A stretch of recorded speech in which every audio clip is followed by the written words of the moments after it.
حضرت عبداللہ ابن عمرو ابن العاص رضی اللہ تعالیٰ عنہ جلیل القدر صحابی ہیں، وہ ایک دن اپنے گھر میں آئے اور آپ تشریف لے گئے تھے، اس سے پہلے یہ حکم کر کے گئے تھے کہ بھائی بکری ذبح کرنا، آج ذرا گوشت ووشت کھائیں گے، دوسروں کو بھی کھلائیں گے۔ اب جب گھر میں آئے تو تقریباً تقسیم ہو چکا تھا، تقسیم ہو رہا تھا، تو داخل ہوتے ہی آپ نے یہ سوال پوچھا کہ اہدیتم لجارنا الیہودی، اہدیتم لجارنا الیہودی،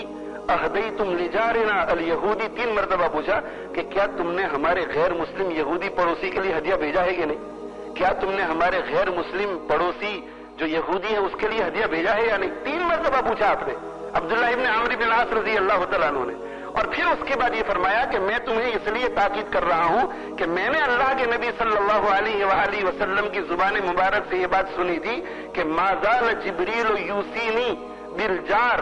جبریل مجھے بار بار پڑوسی کے حقوق کے بارے میں تاکید کرتا رہا کہ پڑوسی کے حقوق کا خیال رکھنا، پڑوسی کے حقوق کا خیال رکھنا، پڑوسی کو تکلیف مت پہنچانا۔ حتی ظننت انہ سیورثنی، انہ سیورثہ، یہاں تک کہ مجھے یہ خیال آنے لگا کہ شاید بہت جلدی جبریل آ کر کے مجھے یہ کہہ جائے گا کہ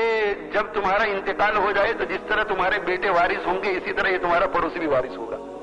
تو آپ صلی اللہ علیہ وآلہ وسلم نے بالجار، پڑوسی، علامہ عینی رحمت اللہ علیہ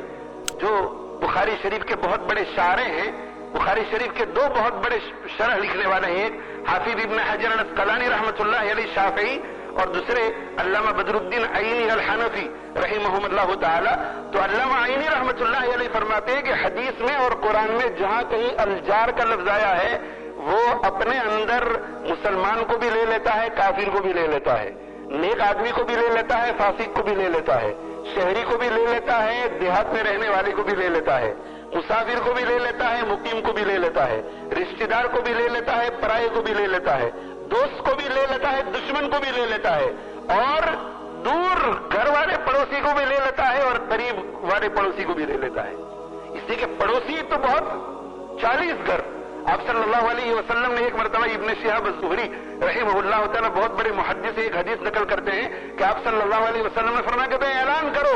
اعلان کرو کہ 40 گھروں تک جتنے لوگ رہتے ہیں وہ سارے کے سارے تمہارے پڑوسی ہیں۔